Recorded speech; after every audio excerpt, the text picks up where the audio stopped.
All right. Good afternoon, good morning, good evening to all our audience members. As folks keep coming in, we just wanted to go ahead and get our event started today. My name is Richard Haddock, and I'm Program Manager at the GW East Asia National Resource Center. And before we get started, I just wanted to share a few technical and logistical items for all our audience members. Throughout the event, we welcome you to ask questions, submit and create questions to us for us to address at Q&A after all the presentations. To submit a question throughout the event, if you don't mind submitting them through the Q&A box, which is accessible in the lower right-hand side of your screen. If you click on the three-dot button that says More Panels and click Q&A, you can type your questions. Please direct them to all the panelists so that our staff members can see them. And we also ask that you kindly include your name and affiliation so that we know who we are addressing. Feel free again to submit questions throughout the event. If you have a technical or logistical issue that you encounter, you can feel free to use the chat function to contact the hosts. But please refrain from submitting your questions in the chat box. Please use the Q&A box so that we can make sure to collect all the questions from our audience members and address as many of them as possible. This event will be recorded. It's being recorded right now, actually, and we will post it to the GWNRC's YouTube channel after the event. We'll also send a note to all those who RSVP'd when the video is ready to view. So if you want to see more of this, or if you missed a portion of it, then you may also see it online after the event. So I'd like to introduce then the event as well as our moderator. So our event today, which is New Paths for U.S.-Taiwan Ties, a conversation with NextGen scholars, is in partnership between the GW East Asia National Resource Center and UC Berkeley's Institute of East Asian Studies. And UC Berkeley is also the host institution of the U.S. Taiwan Next Generation Working Group, which is a 3-year program through which a cohort of 10 specialists, including our speakers today, are selected to participate in a series of meetings in Washington, D.C., California, and Taipei.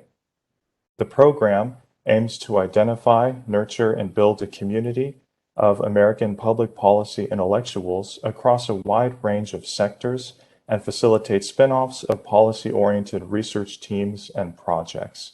And this program is made possible through UC Berkeley's own very formidable institutional memory when it comes to facilitating and disseminating Taiwan research, as well as through generous support from the Taiwan Economic and Cultural Office, or TECO, in San Francisco. Without further ado, I'd like to introduce our moderator for today's event, Professor Robert Sutter. Professor Sutter is Professor of Practice of International Affairs at the Elliott School of International Relations. He's also served as the school's main undergraduate program director, as a PhD graduate in History and East Asian Languages from Harvard University. He's published over 22 books, 4 of which have multiple editions, hundreds of articles, and several government reports. He has a long and distinguished public service career with agencies including the Congressional Research Service, the U.S. government's National Intelligence Council, and the Department of State's Bureau of Intelligence and Research. Please welcome Professor Robert Sutter. Well, thank you very much for this wonderful opportunity. I'm very proud to be associated with this effort today with my university and the East Asian National Research Center. We're located there, and the joint sponsorship with the University of California, Berkeley Institute for East Asian Studies. This features up-and-coming next-generation scholars addressing new paths for U.S.-Taiwan ties. And so this is a very significant development. This event is part of an ongoing constructive series of constructive efforts, expanding the growing ties among specialists, scholars, and practitioners on a wide range of public policy and foreign policy concerns held in common by the United States and Taiwan people. From my perspective, as a specialist dealing with U.S. relations with Asia and with China in particular, these recent decades have seen a remarkable change in the U.S. Relationship with Taiwan as an entity and as a society, the United States interacting with Taiwan as a society.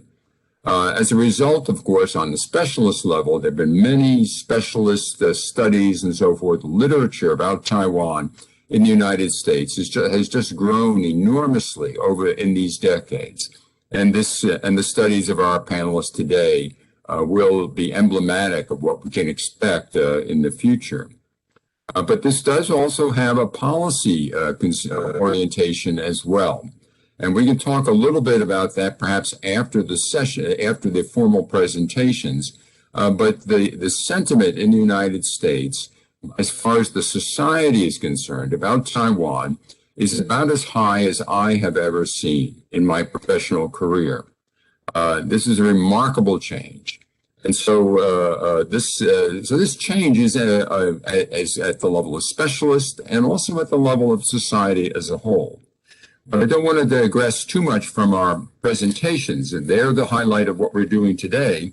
And so we want to introduce the speakers, and we're going to start with Assistant Professor Sarah Newland, and she is with the Smith College, and she's a scholar of local politics in China and Taiwan. She has conducted research on public goods and services in rural China, collaboration between civil society organizations, and the local government responsiveness in Taiwan, ethnic politics, and political science pedagogy. She received her BA from Wellesley College and her MA and PhD from the University of California, Berkeley. So Sarah, we'll start with your presentation, please. Everyone has 10 minutes. Please proceed. Great. Thanks so much for having me and for inviting me to join this panel. I'm really excited to be talking about this topic. So I think especially in the moment that we're in right now, when Taiwan is in the news every day, there's this tendency to focus on the kind of big geostrategic concerns related to Taiwan. And obviously Taiwan is doing a lot, working hard to try to protect and maintain and perhaps expand its international space by doing things like applying for membership in the CPTPP multilateral trade agreement, making the case that it should be allowed to participate in UN organizations, even though it doesn't hold a seat in the UN. And, you know, those things are really important. But I think what I want you all to take away today is a sense that there is also competition for influence and recognition happening within American cities and states. For Taiwan, in the face of continuing sort of pressure from the PRC, it really has to think about building a supporting coalition in multiple ways and at multiple levels. It has to think about building that coalition at the international level. It has to think about building support at the national level, obviously within the US, but also within other countries that it views as allies. And I think increasingly it also has to think about building those partnerships at the subnational level, whether that's within cities or states, or in some cases within things like business organizations in the US. And I think it also has to think along a sort of long-term time trajectory of focusing on ways in which it can build a supporting coalition today, but also ways in which it can build a supporting coalition that will last into the future. And so some of my recent research has looked at what's sometimes called paradiplomacy or subnational diplomacy. So thinking about relationships between cities and states in the US and Taiwan, and also thinking a little bit about how those relationships are sort of put under pressure or disrupted by PRC efforts to engage with American cities and states as well. So just to give a little bit of a general overview, some of my research has been looking at the development of these paradiplomatic relationships over time. And one of the key takeaways is that paradiplomacy has really been an important way for Taiwan to maintain connections to the US as its formal diplomatic space in the world has grown. So we see a big increase in Taiwan's efforts to reach out to American cities and states, particularly in the 1980s, in the wake of its the normalization of diplomatic relations between the US and the People's Republic of China. There's been some variation over time in the forms that this subnational diplomacy has taken. So in the 1980s, the Taiwanese government did a lot to encourage American states to open trade and investment offices in Taiwan, which played an important role in making connections between businesses in those states and businesses in Taiwan, but also served as a forum via which the Taiwanese government could communicate with state-level governments in the US. Also in the 1980s, there was a big emphasis on the kind of person-to-person communication that was created by sister city and sister state relationships. The Taiwanese government began very actively reaching out to American cities and states to try to form some of those partnerships. And there also started to be a big emphasis on inviting US governors of US states to visit Taiwan in the 1980s.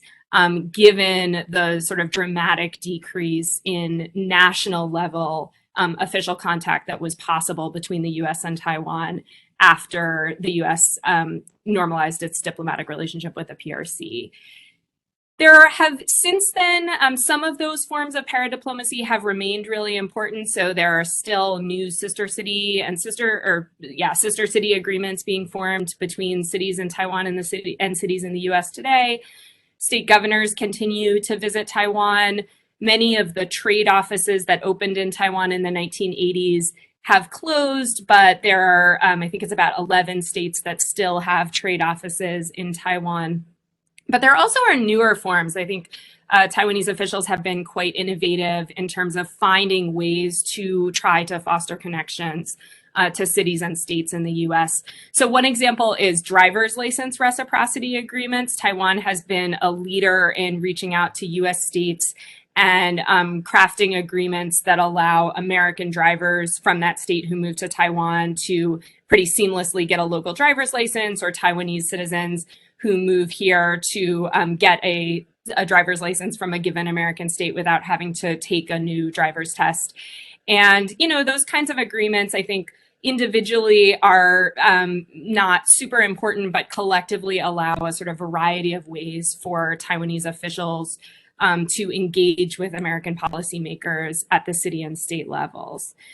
And I think there are a few sort of functions that these forms of subnational diplomacy serve.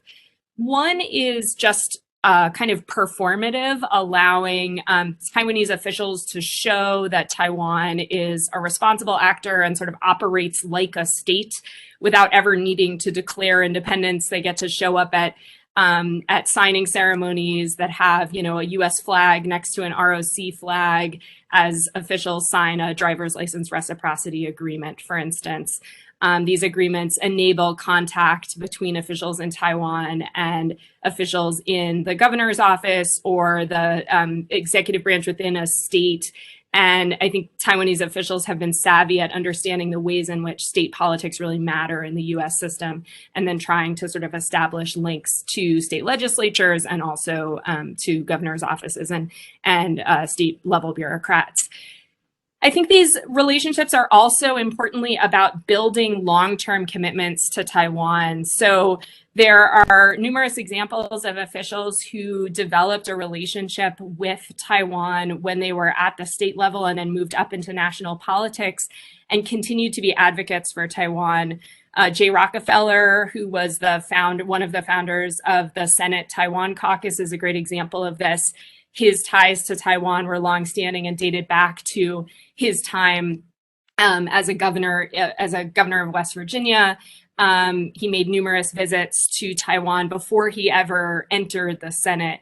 And so I think investing in state level officials is a way to sort of guarantee or try to guarantee that there will be a supporting coalition at the state level, but also at the national level for Taiwan in the future.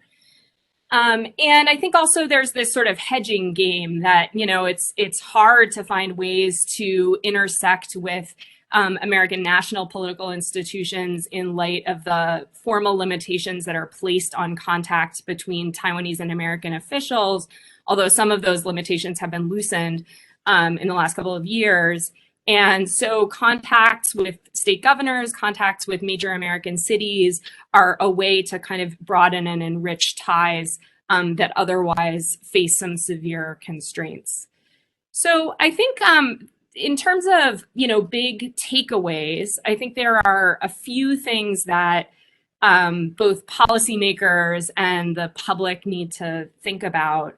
So the first is just that I think city and state policymakers need to get ready for the fact that geopolitical conflict or competition between Taiwan and the PRC and the role that the US plays in those competitions, those are not staying at the national level. And there have been some very interesting examples of cities signing an agreement with Taiwan and then facing real backlash from PRC officials for signing that agreement and attempts to use, both kind of coercive tactics and economic inducements to cancel agreements with Taiwanese entities and instead sign agreements with PRC cities and states. And I think a lot of city and state officials are not necessarily ready for that pressure. They're not necessarily ready to jump into a conversation about what the terms of normalization of relations between the US and the PRC mean for their relatively small city and what kinds of agreements they can and can't sign on to. And so I think that there needs to be a little bit of development of more knowledge and critical thinking about what that means for cities and how cities can sort of get the message that they're not necessarily constrained by the same constraints that guide national level contacts, that cities actually have a great deal of leeway to engage with the cities and states that they wish to. And the terms of normalization of the US PRC relationship don't need to prevent them from engaging with Taiwan. But I think that message sometimes is not clear to especially city level policymakers. I think it's also clear that local politics in the US is not really truly local anymore, if it ever was. I think some of these, as we're at a moment of heightened tension between the US and China, I think that also is coming to infuse some of the dynamics at the local level, and just something that I think both citizens and policymakers need to be aware of moving forward. And, I think the last point I'd like to make has to do with the sort of complex dynamics of foreign policy making in democracies. And, in both the US and Taiwan, public opinion matters. And so both Taiwanese citizens and US citizens often need to be convinced that something like a sister city agreement is worth the fairly limited but non-zero financial costs of that kind of agreement. Officials from Taiwan talk a lot about working with like-minded partners and allies, and I think this has to include persuading foreign publics and not just a foreign political elite that Taiwan is worth engaging with.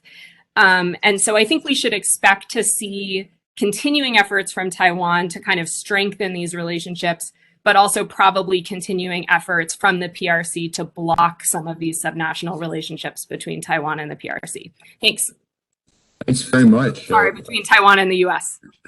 Thank you very much. That's a very interesting topic that you're working on, and it'll raise a lot of questions in my mind for sure. Our next speaker is Brandon Lee, is the president and CEO of Anacostia Consulting Group, leading the practice's environmental, economic, and security issues. His work focuses on analyzing the risks posed in maritime operations domestically and internationally. Mr. Lee is an AmeriCorps alumnus and received his MSc from the London School of Economics, his MPA from Columbia University, and his BS from the University of Utah. Mr. Lee, please, the floor is yours. Thank you so much, and thank you again for having this event and having me join you as a panelist. So my focus research area is looking at specifically international maritime cooperation, looking at the opportunities that Taiwan has in order to engage its partners in the region, as well as globally with a lot of the maritime issues and topics at hand for them. One of the big areas, I believe, is going to be that coordination and cooperation between the U.S. Coast Guard and the Taiwan Coast Guard Administration. So with that, one of the first things I do want to outline, because on the next slide, is that oftentimes whenever I'm talking on the international engagements, either I'm usually speaking with a Coast Guard audience or basically not. So one of the big things is the misconceptions about Coast Guards predominantly. So here is essentially a nice graphic from the U.S. Coast Guard about their missions. The U.S. Coast Guard has 13 missions that it is responsible for within the U.S., going from search and rescue all the way to defense readiness, patrols, border patrols, and other things, ranging again from that safety and security of the seas all the way to national defense. Now, the U.S. Coast Guard actually has one of the broadest missions of a federal agency, but also of all the Coast Guards globally. As a result, this means that the U.S. Coast Guard is able to really interact and engage with a lot of the different Coast Guards that are throughout the entire globe, because oftentimes many of these Coast Guards will have different aspects of maritime security or national defense, maritime and safety, like search and rescue, but not have all of these missions. So it's been a really great opportunity for the Coast Guard to be able to be engaged essentially throughout the world to assist. And on the next slide, I do want to point out that there is that difference between essentially the defensive or proactive sovereignty actions that would be taken by a country's Navy versus that cooperative engagement approach that is used by a Coast Guard. So oftentimes, Coast Guards are meant to be, again, search and rescue, emergency response, a lot of these public safety roles, not necessarily about pushing sovereign ideas or maintaining the sovereignty for the country like a Navy would. So again, it's one of those, there is that separation between what a Coast Guard does versus what a Navy does. And the engagements and the approaches, as well as the activities, really should be distinct. Now, when we look globally, we often see that many countries just kind of merge the two together. You'll see a lot of navies have search and rescue components, or they'll have a Coast Guard unit within the Navy, but not its own separate independent Coast Guard. And because of that, there tends to be a couple of conflicts that arise because of this lack of independence or separation from the Coast Guard and the Navy for these other countries. That being said, the Taiwan Coast Guard is an independent entity that has been reorganized out of the military aspect and actually have put into the maritime administration for Taiwan, where it is similar to essentially the scientific and exploration missions of Taiwan in terms of their ministries. So that is, the Taiwan Coast Guard has a lot of the same missions that the U.S. Coast Guard has, but also a lot of the some of the similar missions that we have as part of that would be under NOAA, the National Oceanic and Atmospheric Administration. So again, just there's that separation of the cooperative versus defensive activities and engagements that a Navy would have versus a Coast Guard.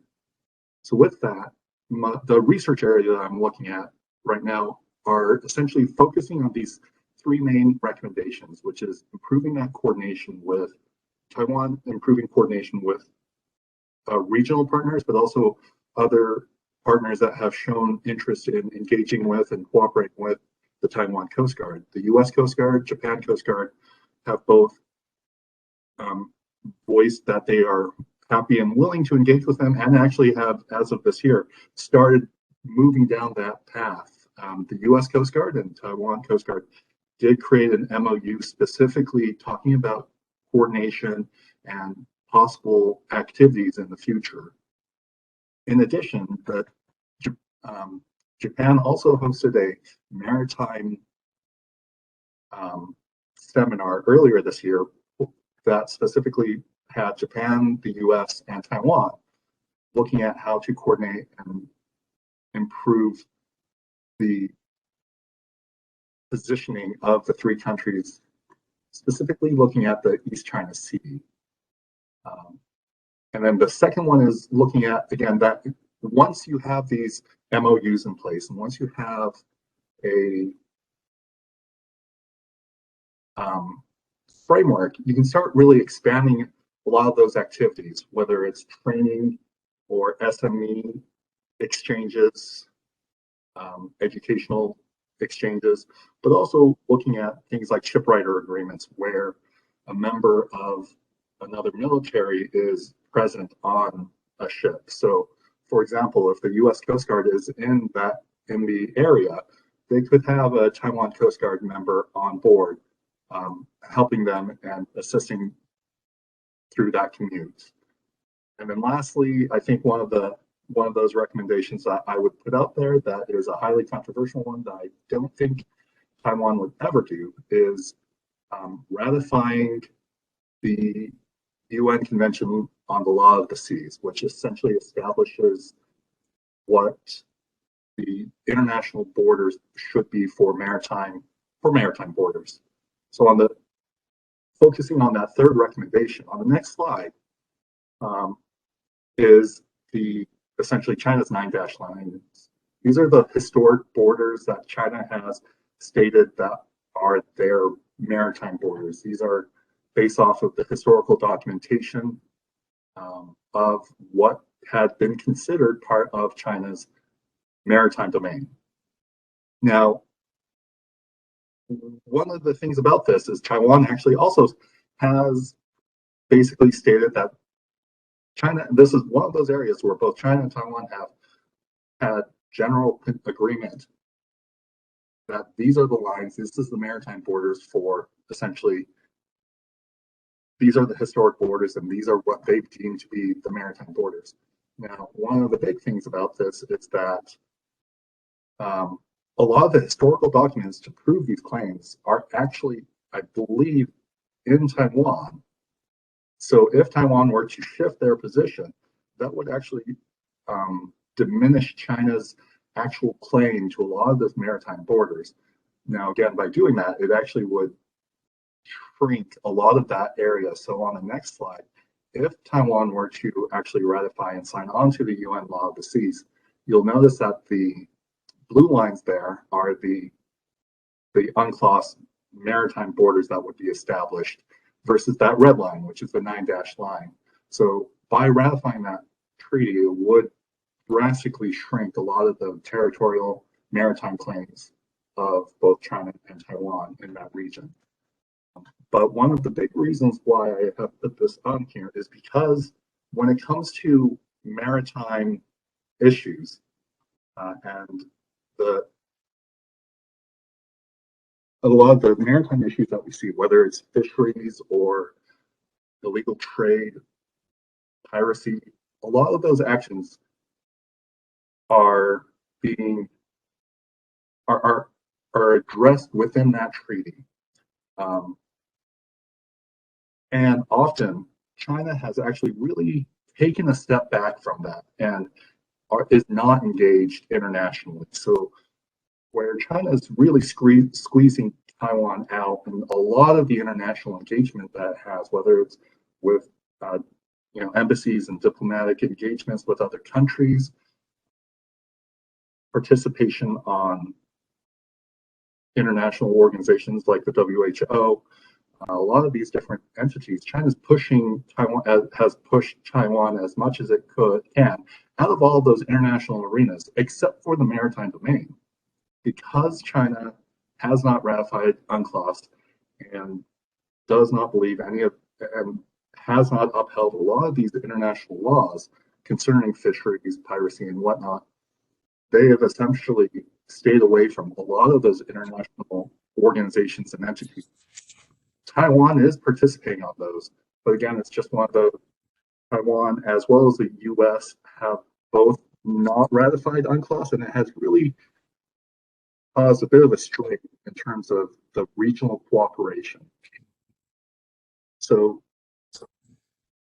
with that, I think there has been a lot of change, a lot of progression and progress towards Taiwan engaging with its partners, whether it's the US, Japan, but also the regional partners like the Philippines, to push back on the encroachment that China is having both now in the South China Sea, but also in the East China Sea. And the Chinese Coast Guard, China's Coast Guard has been reabsorbed into the PLA Navy and has really, they've kind of— Brandon, we have to stop now, Brandon, please. Sure thing. So, and again, there's a lot of opportunities for that international engagement for Taiwan, and that's a lot of these opportunities are here. Great. Thank you very much, Brandon. And very interesting. The Coast Guard is very active, and this is a very important area, the so-called gray area that analysts are constantly talking about. Our next speaker is James Lee. He's a postdoctoral research associate at the UC Institute on Global Conflict and Cooperation, a research center at the UC system that is based at the School of Global Policy and Strategy at UC San Diego. His research is on U.S. grand strategy in Europe and East Asia, with a focus on the Taiwan question in U.S.-China relations. At this institute, he is working on a project on how Taiwan's semiconductor industry relates to the United States' strategic interest in security of Taiwan. He received his PhD in politics from Princeton University in 2018, and he was a fellow at the Max Weber program for postdoctoral studies at the European University Institute in Florence, Italy, in 2018-2019. He also previously served as the senior editor of Taiwan Security Research from 2017 to 2020. So James, please, the floor is yours. Great. Thank you very much. Thank you to Professor Sutter and to Richard for inviting me to join this panel, and thank you all very much for coming. So my project for this group, I got started with this idea because my research interests when I was in graduate school were in the geoeconomics of U.S.-Taiwan relations during the Cold War. I've been intrigued by these recent discussions about the prospects of a new Cold War between the United States and China. And so it got me started thinking about the question, how is Taiwan positioning itself in this current era of great power competition, and what similarities are there between U.S.-Taiwan relations today and the Taiwan question generally, and U.S.-Taiwan relations and the Taiwan question during the Cold War. And there are surprising areas of continuity. Of course, a lot of very important differences as well, and I'll discuss those toward the end of my presentation. But there are a lot of very interesting continuities between how Taiwan has positioned itself right now in the U.S.-China competition compared to Taiwan during the Cold War. So the broad kind of question is, does this analogy of the new Cold War apply to the Taiwan question? And so from a kind of a political science perspective, I would say that I'm going to be focusing on the international level of analysis. There are, of course, a lot of very significant differences in terms of leader psychology, ideology, and regime type between Taiwan in the Cold War era and Taiwan today. But there is a similar international context. Rise of China, great power competition between the United States and the People's Republic of China. And because these international pressures are similar and very broad in the very broad features compared to the Cold War, what we see is that Taiwan has actually positioned itself in a similar way to the way it positioned itself during the Cold War era. And the differences are also significant, and I'll discuss those toward the end of the presentation. So the first area of continuity and similarity that I see is this idea of Taiwan as the ideological alternative to the PRC. That was a very strong feature of Taiwan's foreign policy and grand strategy during the Cold War era, and is starting to appear in Taiwan's foreign policy discourse even today. So during the Cold War, Taiwan was known internationally and was called by the United States and called itself a, quote, free China, which was ironic and hypocritical because Taiwan wasn't free and the KMT was running a harsh authoritarian state under martial law during the Cold War. But it was called Free China. It called itself Free China. It was anti-communist, traditionalist, and capitalist. And where this strategy originated was the origin of the Taiwan question in the Chinese Civil War, and the fact that the KMT was preparing for a military counteroffensive against mainland China. Over time, and I've argued in my previous research as partly as a result of US influence on the KMT started to conceive of itself not in terms of a military counteroffensive, but in terms of an ideological counteroffensive, and portraying Taiwan as the ideological alternative to the People's Republic of China. So that was a very important part of Taiwan's grand strategy during the Cold War, positioning itself as the alternative to the PRC. And today, Taiwan no longer considers itself to be the other China.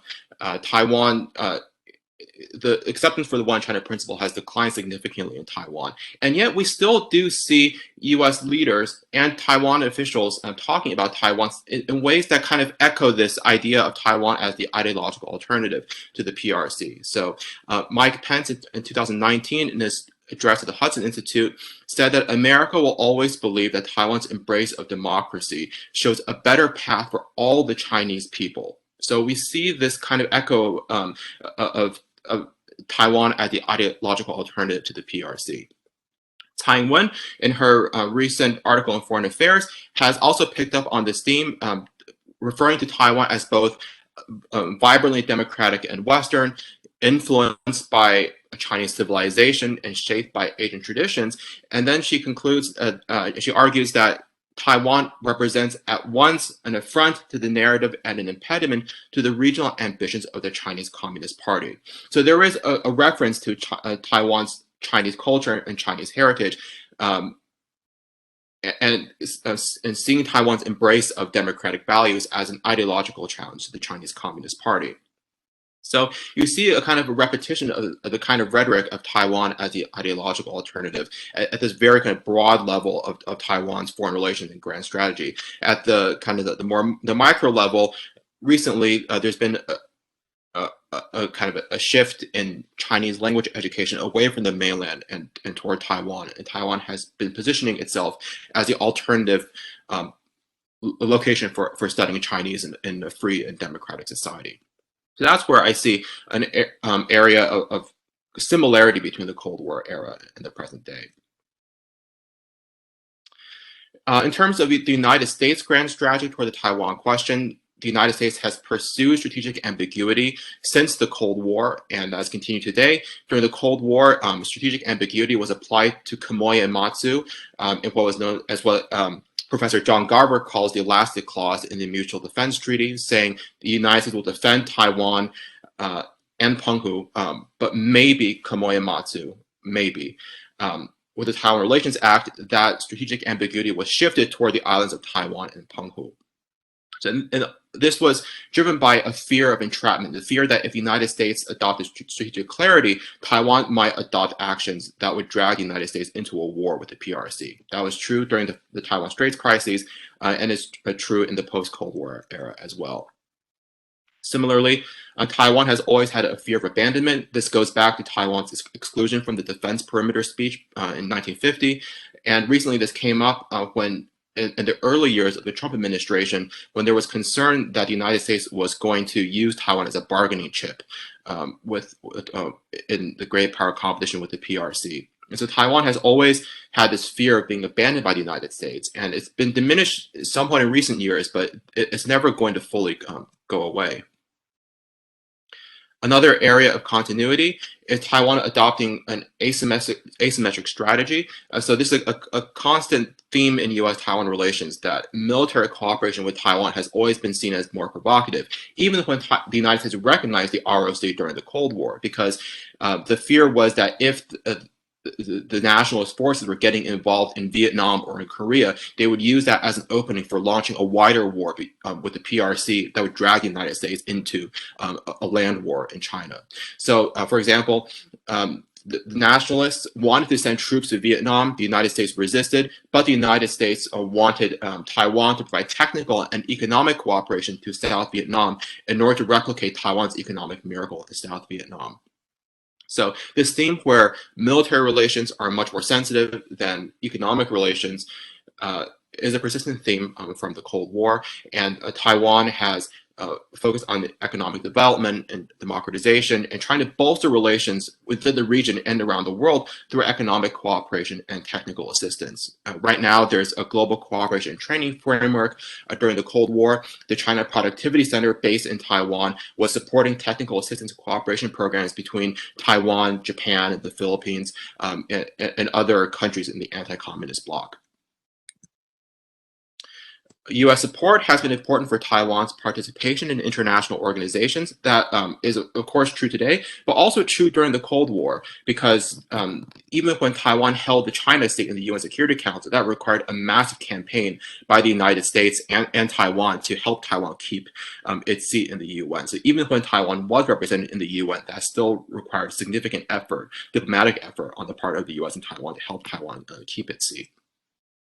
And of course, the United States has maintained its one China policy consistently for decades, and the United States still considers Taiwan's status to be undetermined. That's been a continuity in the United States' grand strategy toward the Taiwan question. So there are important differences. Taiwan's current ruling party does not support the One China principle. DPP does not support the One China principle. The KMT does, but the KMT has also moved away from this idea of near-term unification with the PRC and is thinking about the One China principle primarily in terms of abstract commitment to the idea of the Taiwan and the mainland being both part of one China. No mainstream party advocates near-term unification with the PRC. And there's been declining Chinese identity on Taiwan. The PRC now has vastly greater military power. And as a result of decades of political reform, Taiwan is now a democracy. So those are some very important differences between the Cold War era and the present day. But the last one that I want to conclude with is that Taiwan is now a vital interest of the United States because of TSMC. During the Cold War, the conclusion was that Taiwan was important to the United States, but not of vital interest, because Taiwan's importance was defined in terms of its geography during the Cold War. Taiwan was important, but not as important as West Germany in the Cold War, and Japan and France and European countries. Today, I would argue that Taiwan has become a vital U.S. interest because of the dependence of the United States and the whole global semiconductor industry on TSMC. And I'm happy to discuss this more during the Q&A. Thank you all very much for your time, and I look forward to your questions.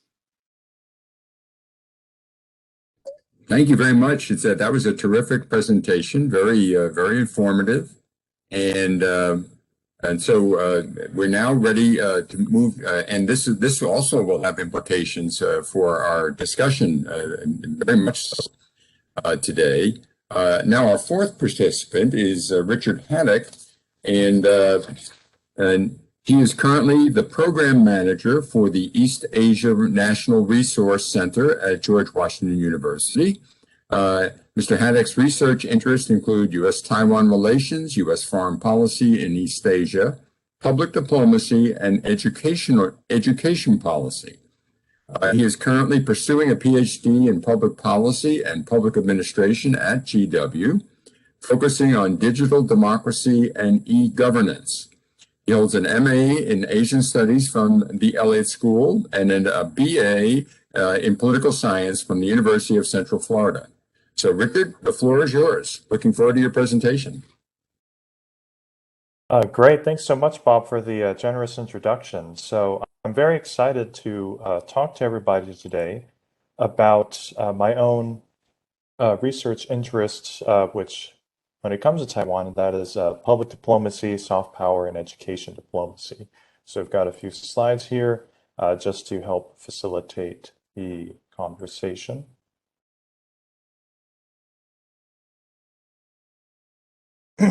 So let's talk a little bit about what soft power is and public diplomacy programs and how that relates to U.S. Taiwan education exchange. There's been a lot of movement within this last year, just in December, with the creation of the U.S. Taiwan Education Initiative about expanding Taiwan's education footprint in the United States and globally. But before going into that, I do want to cover a little bit about framing what I'm looking into as I'm exploring this topic and these questions. These two concepts, soft power and public diplomacy, what exactly are they? So I'm mainly referring to Joseph Nye and Nicholas Cull's works on soft power and public diplomacy, but soft power, as we may all be familiar with in some form, is this notion of being able to influence policy through attraction rather than coercion. And Joseph Nye talked about several generators of soft power in a country, including a country's culture, values, and policies. And soft power is optimized when all those three elements are in sync with each other. The strategic value of soft power is creating enabling conditions, the opportunities for foreign publics or for public officials or societies to be able to enact policies, do creative policy implementation, or pursue programs that might otherwise have not existed without some kind of a societal, cultural, or policy exchange or the cultivating of trust and confidence. So public diplomacy is a way to operationalize this soft power. And Nicholas Cull talks about using daily, strategic, and long-term communication to do that. To try to build trust and confidence between international publics requires that regular exchange, engagement, be able to understand each other in a bidirectional capacity.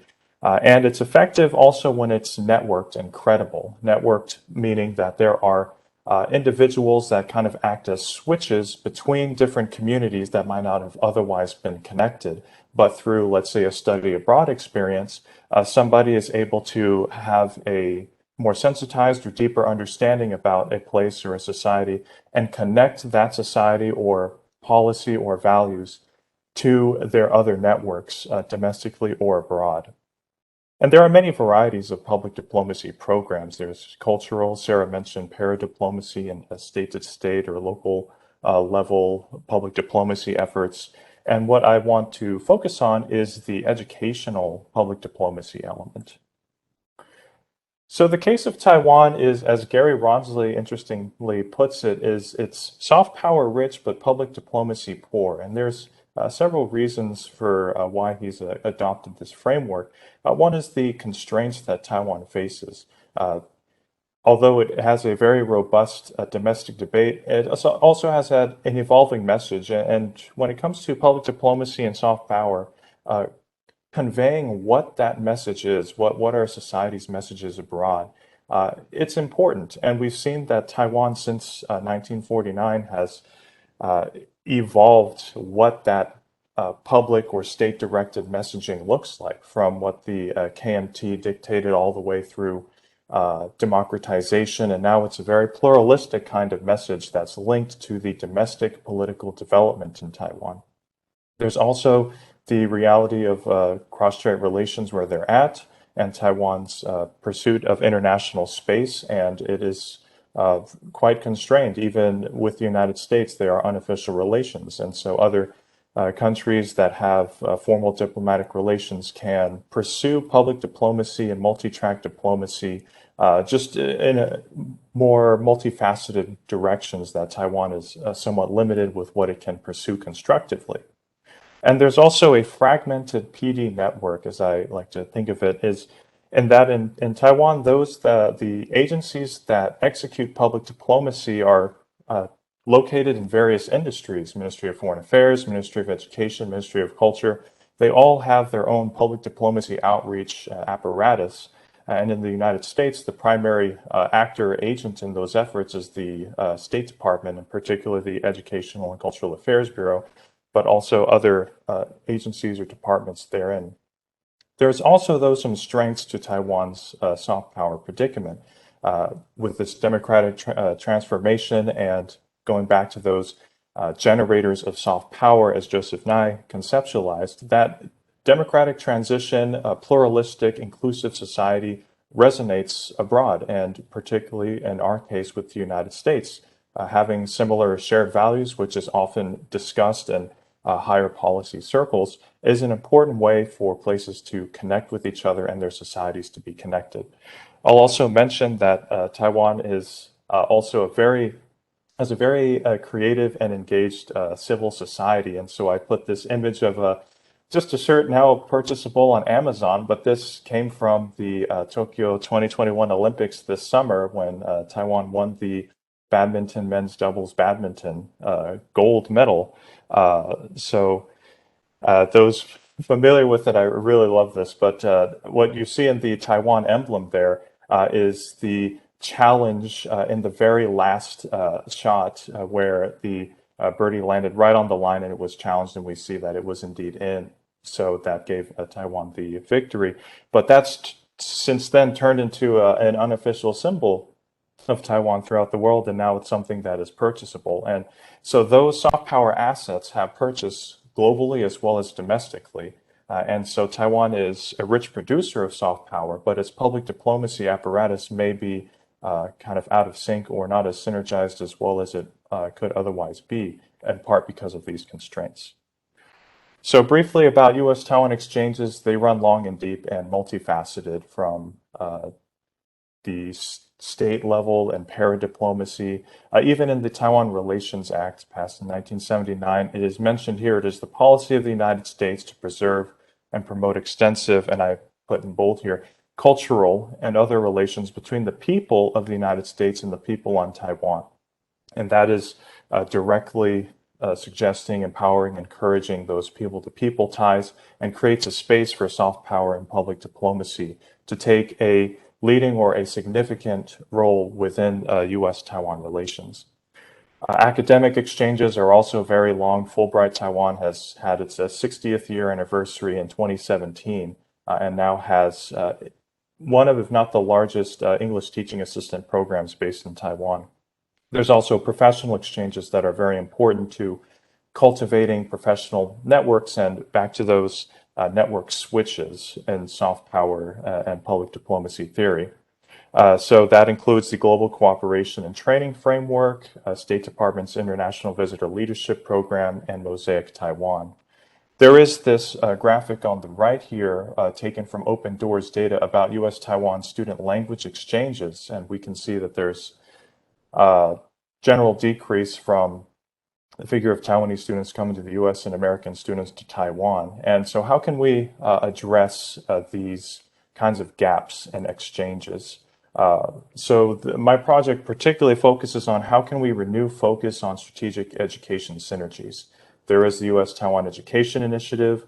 Right now, there's also a convergence within triangular relations about a wariness or skepticism towards China's own policies, PRC's policies, as well as how it executes its own public diplomacy apparatus. Confucius Institute's certainly the most visible target over 80 Confucius Institutes have closed over the last couple of years.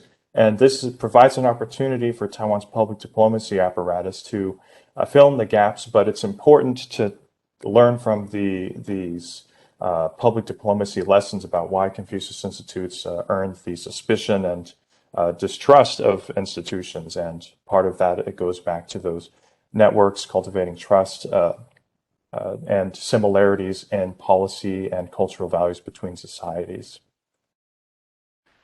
Here I want to kind of showcase one interesting area of growth that I want to tap into, and that is in curriculum, state curriculum. Familiarity of another place is important to cultivating public diplomacy, and how many times have Taiwan followers have heard friends or family members ask, "Oh, do you mean Thailand?" "No, we mean Taiwan." And here it just shows that out of 50 states, there's only 4 who have state curriculum that even mention Taiwan, and we compare that with nearly 30 that mention China. So there's a lot of places for U.S. Taiwan education relations to grow and develop, and reaching out to different education communities to develop enhanced familiarity, and future policy leaders can understand U.S. Taiwan relations. So I'll end here, and I look forward to questions. Thank you very much. Well, thank you very much for a very rich presentation, Rich. Excellent information. We're waiting for the audience questions for a minute, and I'm supposed to make a concluding remark here, and I am going to do that. And my concluding remark is to deal with the policy implications of what we're seeing here. This ever closer relationships in all these different areas that have been mentioned, they raise questions in my mind, but they show an overall pattern of closeness between the United States as a government and as a society, and the counterparts in Taiwan. As I mentioned in the beginning, the President of the United States a couple of weeks ago was seen as saying that the U.S. should defend Taiwan if it's attacked by China. That was walked back by the White House. But I think that reflects sentiment, a sentiment that he seems to have raised at the East Asian Summit, and it's widely held now. For the first time in a very, very long time, I mean decades, American public favors the United States helping Taiwan if they're attacked militarily by China. It's usually been in the 20 percentile. Now it's well over 50. And this is a remarkable change. And the sentiment about this is shared not only by Mr. Biden, if he misspoke, but also by people like Bernie Sanders. He was asked directly about this question in 2020. He said we should support Taiwan if it's attacked by China militarily, with military force. Sanders wanted to use military force. And so what we're seeing is this close attention to Taiwan that's a valued partner of the United States. And concurrently, it's dangerous to do this. The Taiwan Straits is a very dangerous area, and that gets a lot of attention. But if you have a view of China, which increasingly the American public has, of a very negative force and something that's seeking dominance in economic and military areas that affect the United States fundamentally, then support for Taiwan seems warranted. It's a risk. It has to be done, but it seems warranted. It seems needed. And so the upshot of this, my sense is, when you look at this dynamic, all of these exchanges will see more activity. And my particular questions to the members of the panel, they're just issues to think about. For Sarah, the role of the Taiwan consulates. This meeting is prompted by Taiwan consulates. They are very active, and there are many of them. I think there are 13. These were preserved from the past. They've remained very active in dealing with states and local governments. For Brandon, the role of the Coast Guard has been graphically expanded to the Western Pacific. Americans don't think of their Coast Guard in the Western Pacific, but yet they have a fundamental mission there, and it's a new thing, and it feeds right into what you're talking about. And James, your focus on the microchip issue is obviously extremely important for the United States these days. And Richard, you have this broad fabric of interaction with these various entities, civil society, government, public diplomacy, and so forth. This web is continuing to develop. So those are all very fruitful areas for growth, it seems to me. Okay, now I should have some questions here from the audience, and let me ask them. Okay, let's see if I... Okay, this one. We've seen this. I haven't read this. I'm going to read it now. We've seen the Biden administration taking a more high-profile approach on Taiwan, especially on the issue of security and Taiwan's international space, like Secretary Blinken's statement this week on Taiwan's participation in the UN system, which has brought about China's very strong reactions. And so let me just continue on this. Does this indicate that the U.S. will likely be more openly will likely be more openly countering, I guess, China's pressuring actions on Taiwan? And if so, how does the U.S. deal with the blowback from Beijing? Could this further heighten tensions in the area? And this is from Voice of America, Tina Chung. So, anybody that wants to take that question is most welcome to do so.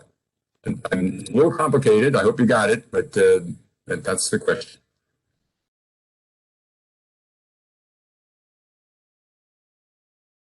I can try to answer the question about United States support for Taiwan in international organizations, and in particular the UN system.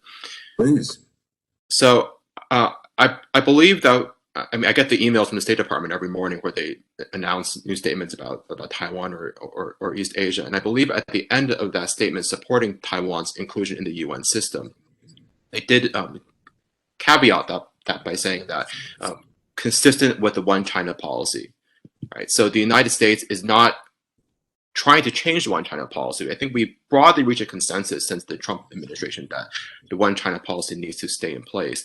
But there is the question of how much the one China policy can be adjusted and varied in response to changing conditions in the Taiwan Strait. Sometimes you get an impression that the one China policy is this one fixed, static set of documents, the 3 communiques, the 6 assurances, the Taiwan Relations Act, and that it's been kind of the static policy over time. But actually, it's changed quite a lot. For example, the Taiwan Policy Review under the Clinton administration. So it has been changed before, and it's been revised before, but the question is, how much can you revise it and still maintain consistency with what you might call the fixed doctrinal aspects of the one China policy? So that's what the U.S. and Taiwan have to figure out is how much flexibility does the one China policy give for the United States to enhance its cooperation with Taiwan. And in terms of the PRC response, I mean, the PRC is always going to try to find ways to constrain the United States and Taiwan. So the United States can't just be governed by how it thinks the PRC will respond, but it also has to have its own understanding, its own kind of conviction about what is permissible under the policy that the United States has defined for itself and the United States considers to be in its own interest. Other comments on this? I will say there's also a public diplomacy angle to look at here, I guess, from society to society level when it comes to increasing familiarity of Taiwan and having more Americans learn about and care about what's happening in the Taiwan Strait. Just this past week, there was a John Oliver episode last week tonight about Taiwan. And there's other times when Taiwan has come up in the news as a high-profile political issue. There's also referring to President Biden's remarks in the town hall, but also in the previous administration when Taiwan's come up either through arms sales or through the Trump side call. So I think it's very important that although there is this policy level, the elite politics level about what the government apparatuses are doing to respond to these, it's interesting to see how as U.S. audiences become more familiar and care more about what's happening in Taiwan, Whether or not that will then influence policymakers, at least in the US, who have to be beholden to these publics, to their constituents, and how that will influence US reactions or blowback whenever Taiwan comes up between US-China relations. Great. Well, if you didn't have comments on that one, you might have a comments on this question, because this is a very pointed question here. It's from CH So to everyone. The U.S. public was in favor of invading Iraq back in 2003. We know what happened after that. Years of U.S. getting bogged down in Iraq. Additionally, the U.S. just deserted Afghanistan after 20 years. Therefore, should we take any real heed of the U.S. public's supposed support to defend Taiwan when the PRC is a nuclear power capable of, capable of destroying the U.S. if necessary? So that's a very direct question. And you and all of us that are involved with exchanges in Taiwan, I think that's always in the background, isn't it? James, probably your training is most focused on this, but I think we all have to think about this. And there are all sorts of red lines, aren't there, that we have to worry about in this situation. So the floor is open. Others that would like to weigh in on this, it's a very pointed, it's a very fundamental question that's going on in the debate in the United States on this issue. I can say a little bit about that. I think, first of all, it's important not to look for precedents that maybe aren't good analogies. I think there's a big difference between the invasions of Iraq and Afghanistan and the terms under which the U.S. would become militarily involved, which presumably would involve defending Taiwan in the event of an attack by the PRC. So I'm not sure that I find that analogy to Iraq and Afghanistan convincing. I think the importance of public opinion in part lies in this question of, building a supportive and sympathetic public that would increase the cost, the risk to the PRC of an invasion, right? So I think for Taiwan, some of these public diplomacy efforts and what the global public thinks of Taiwan is important in part because if no one cares about Taiwan, then there's maybe less of a cost to the PRC of considering an invasion. If the public cares deeply about Taiwan, then I think that gives the PRC more reasons to think that perhaps an invasion will have severe costs. I think that's, the degree to which public opinion can and should guide American foreign policy, I think is a separate question. But to my mind, the real importance of public opinion has to do with what would be the potential costs to the PRC of an invasion and how that might shape its choices. Mm-hmm. Very good. Others want to weigh in on this? I have at least one more question, but that's very helpful. Others? And this one is sort of related to it too, in a way. The question is this: Taiwan is arguably at the front line of the conflict between democracy and authoritarianism.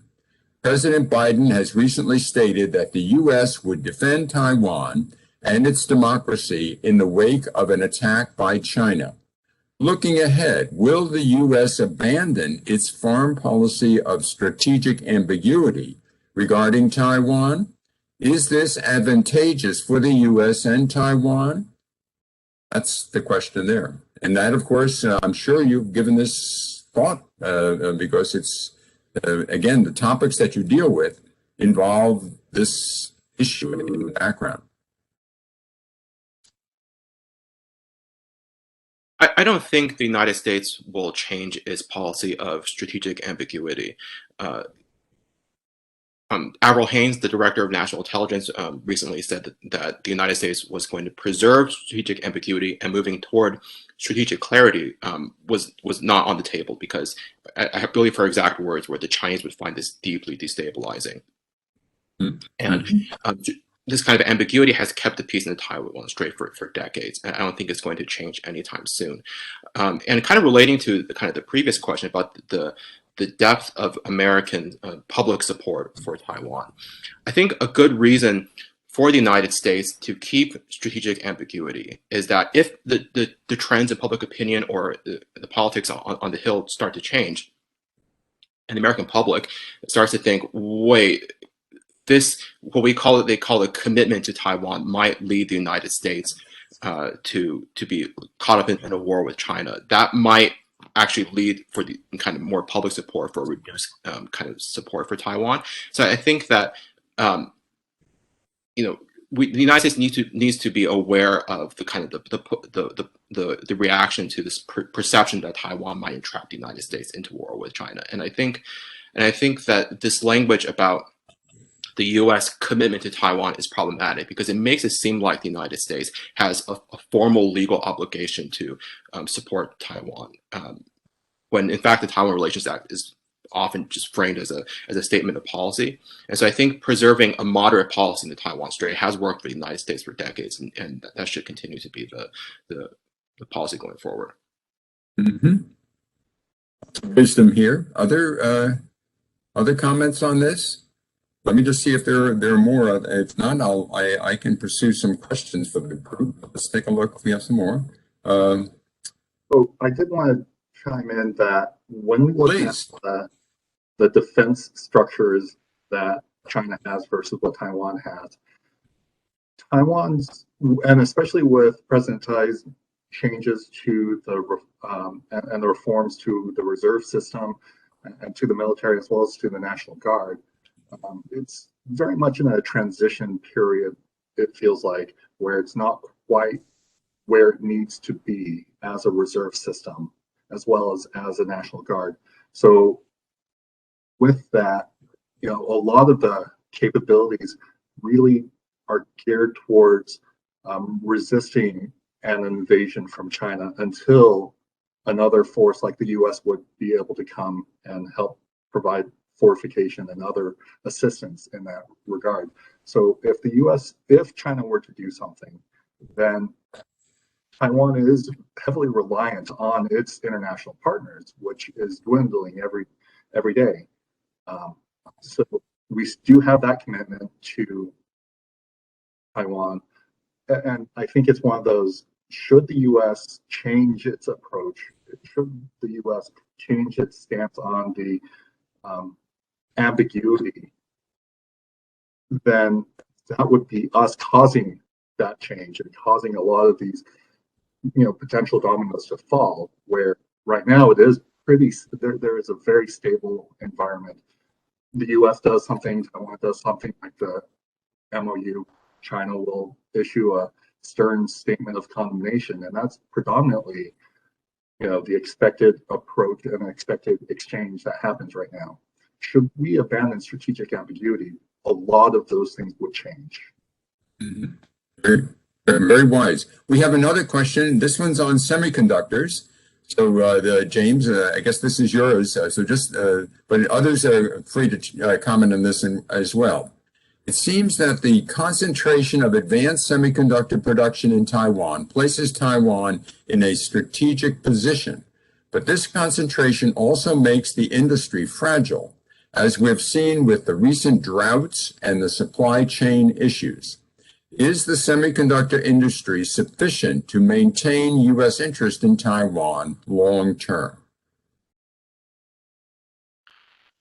I think so. I think the semiconductor industry presents the best case for argument that Taiwan is now a vital interest of the United States. So Steve Blank, a professor at Stanford, wrote a piece in War on the Rocks in which he estimated that if China were to take control of Taiwan and cut off the supply of chips from TSMC's fabs, that would set the United States back, the civilian and the military electronics industry, it would set the United States back by 5 years.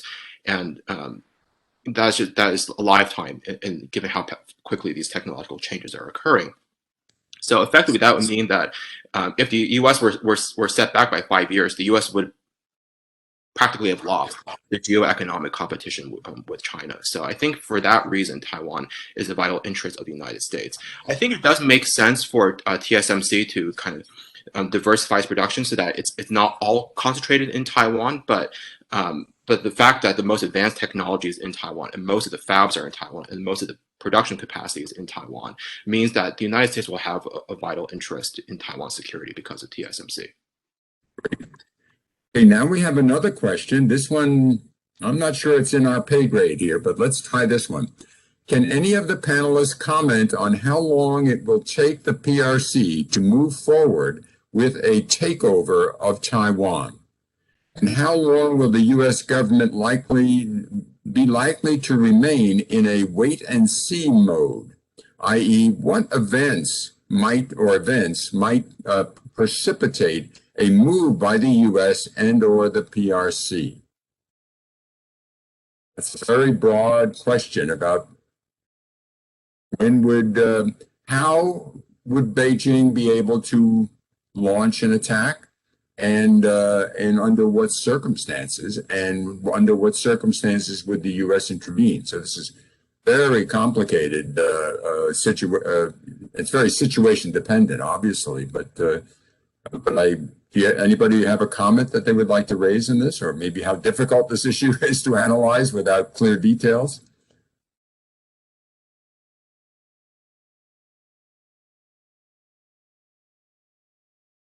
Well, I'll say something about the people-to-people side, and it's stemming off of Sarah's comments in her presentation as well.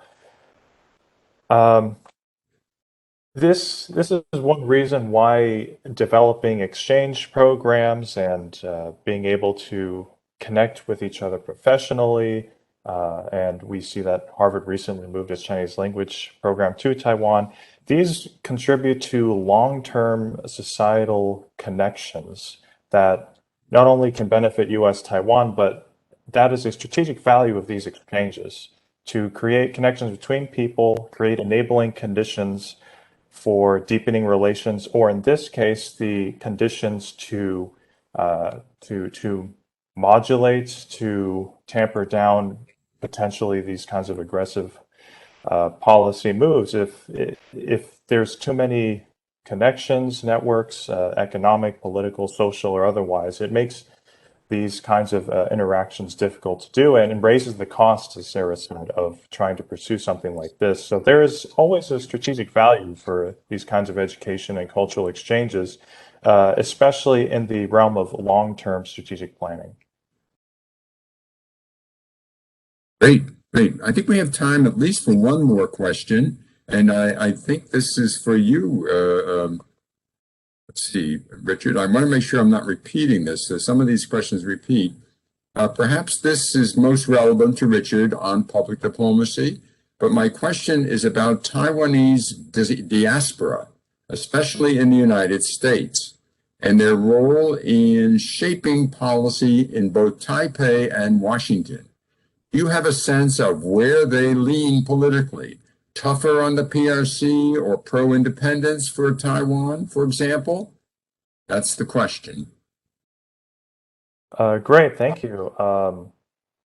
So part of this question goes back to the constraints of Taiwan's soft power and public diplomacy apparatus and the evolving message of Taiwan.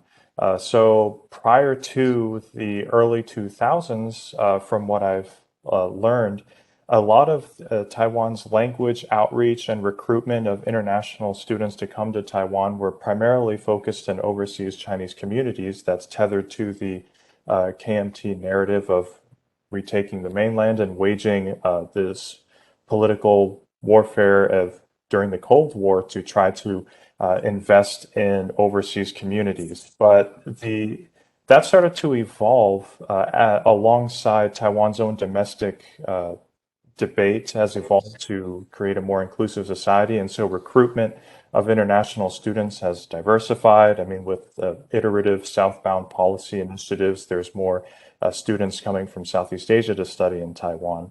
So, kind of when we're talking about where do overseas Taiwanese or Chinese communities lean politically, there's somewhat of a historical or time-based angle to look at based on which overseas Chinese communities might have founded Chinatowns throughout the United States, for example. So for nowadays, I think that is going to be a lot more of a inclusive or multicultural aspect as Taiwan's own domestic society becomes more inclusive and thinking more about what it means to be Taiwan, or what is the Taiwan consensus and Taiwan identity versus just over Chinese traditional sense identity. Excellent. I think we've reached the end of our time together. I think it's Richard, is my position to close the meeting, or shall I turn it over to you to close the meeting? Yeah, go ahead and round us off. Okay, well, I just think this was a remarkable event, looking at these very relevant connections that are being examined by these up-and-coming specialists. And so I'm very grateful to have been part of this. And I think we've all learned a lot. And I think, ladies and gentlemen, these all have more important relevance than the specialist indicated in their remarks. I think this is part of a bigger pattern that's going on. That's I'm sure they're aware of this, but I just wanted to highlight it, how important this overall trend is.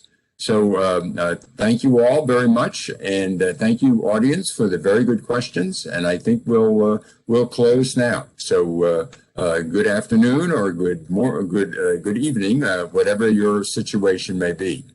Okay, so farewell.